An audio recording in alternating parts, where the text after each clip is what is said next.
साथियों नमस्कार, मैं दिनेश कुमार सिंह। मेरे इस YouTube चैनल में आपका हार्दिक अभिनंदन और स्वागत है। 80% आबादी ग्राम से जुड़ी है और ग्राम के लोग जो है जमीन से जुड़े हुए हैं। तो कुछ शब्द ऐसे हैं जो बहुत कॉमन है, जिनमें लोगों को कोई कंफ्यूजन होता रहता है। तो आज उसी बारे में हम चर्चा करेंगे। और शब्द है ग्राम समाज, गांव सभा, ग्राम सभा और ग्राम पंचायत। इन सब के बारे में मैंने एक अलग से वीडियो बनाए हैं आज, लेकिन चारों शब्दों को कहां से उत्पत्ति हुई, कैसे समाप्त हुए, कौन से शब्द, इनके बारे में हम चर्चा करेंगे। साथियों, चर्चा शुरू करने से पहले मेरा अनुरोध है कि अगर मेरे इस चैनल को आपने सब्सक्राइब ना किया हो तो सब्सक्राइब कर लें, वीडियोस को ज़्यादा से ज़्यादा लोगों तक शेयर करते रहें और फॉलो करें, और अगर पसंद आए तो उसे लाइक भी करें। मैं इसके लिए आपका आभारी हूं। और अब हम चर्चा प्रारंभ करते हैं। देश जब आजाद हुआ तो भूमि प्रबंधन के लिए हर राज्य ने अपने अपने कानून बनाए। उसी क्रम में उत्तर प्रदेश ने भी उत्तर प्रदेश जमींदारी विनाश एवं भूमि सुधार अधिनियम 1950 बनाया, और ये बड़ा महत्वपूर्ण अधिनियम है। और उत्तर प्रदेश राजस्व संहिता के आने से पहले तक यही अधिनियम था जिसके अंतर्गत भूमि का प्रबंधन मुख्य रूप से होता रहता था। इसकी धारा 113 में ग्राम समाज शब्द की अवधारणा व्यक्त की गई। ग्राम समाज शब्द की अवधारणा व्यक्त की गई। और धारा 117 जो बनाई गई वह थी कि जो राज्य सरकार में निहित भूमि है उसको सौंपने की, ग्राम समाज को सौंपने की। तो इस अधिनियम की धारा 113 के अंतर्गत जो ग्राम समाज बनाया गया, तो राज्य सरकार ने जो अपनी भूमि अधिक्षण, प्रबंधन, संरक्षण और नियंत्रण के प्रयोजनार्थ जो सौंपी वो ग्राम समाज को सौंपी, जो धारा 113 के अंतर्गत गठित थी। कालांतर में 1961 में उत्तर प्रदेश में क्षेत्र पंचायत और जिला परिषद अधिनियम बना, और उसमें जो शब्द था वह गांव सभा का इस्तेमाल किया गया और ग्राम समाज शब्द हटा दिया गया। तो इस प्रकार गांव सभा शब्द आया, और जो भूमि ग्राम कि जो हमारी ग्राम समाज था उसको सौंपी गई थी राज्य सरकार द्वारा, वह सारी भूमि गांव सभा को सौंपी गई, समझी गई। इस प्रकार गांव सभा शब्द काफी दिनों तक प्रचलित शब्द रहा है।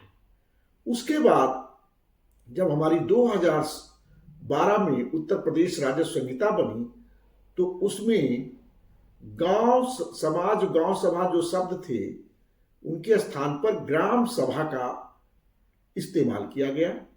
और इस प्रकार गांव सभा को जो सौंपी गई भूमि थी वो सारी की सारी धारा 59 के अंतर्गत ग्राम सभा को सौंपी गई, समझी गई। इस तरह एक यात्रा थी ग्राम सभा शब्द की गांव सभा में परिवर्तित होने की, और गांव सभा ग्राम सभा में परिवर्तित होने की। और ये सारा सरकार की जो संपत्ति थी, भूमि थी, वह धारा 59 के अंतर्गत जो पहले गांव सभा में निहित थी वो सारी की सारी ग्राम सभा में निहित हुई, समझी गई। फिर संशोधन हुआ 2016 में, और उस संशोधन के अंतर्गत ग्राम सभा भी शब्द हटा करके जहां जहां ग्राम सभा शब्द था उस स्थान के पर ग्राम पंचायत शब्द रख दिया गया।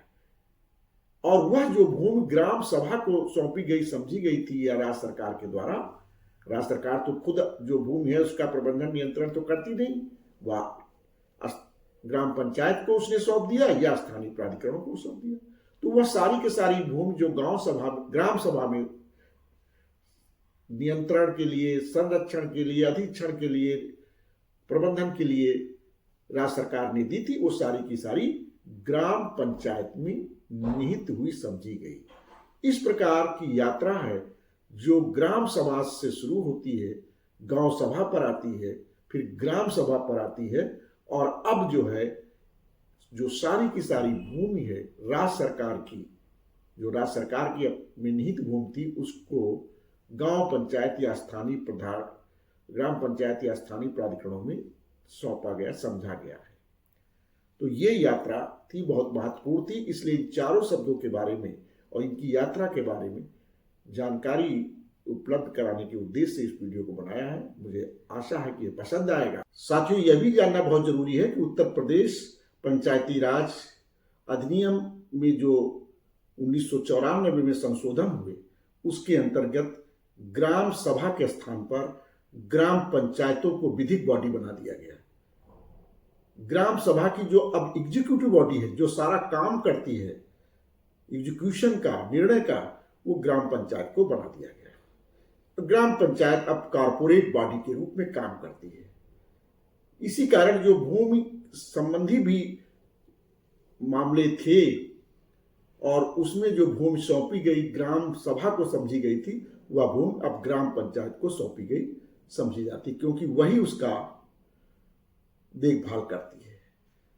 भूमि प्रबंधक समिति, ग्राम पंचायत, ग्राम सभा, ये क्या है, इनमें क्या अंतर है, इस संबंध में मैंने एक डिटेल वीडियो भी बनाया है, जिसका लिंक मैं डिस्क्रिप्शन में दूंगा। मेरा अनुरोध रहेगा उसे जरूर आप देखिएगा, तो और सारी चीजें आपको समझ में आएंगी। मुझे आशा है कि यह वीडियो आपके लिए लाभकारी होगा। अनुरोध रहेगा, अगर आप मेरे चैनल को अब तक सब्सक्राइब ना किया हो, सब्सक्राइब कर ले, फॉलो करते रहे, वीडियोस को शेयर करते रहे, जिससे छोटी छोटी जानकारी जो सब लोगों को होनी चाहिए वो सबको मिल जाए, सबको हो जाए। मैं इसके लिए आप सबका आभारी हूँ। बहुत बहुत धन्यवाद।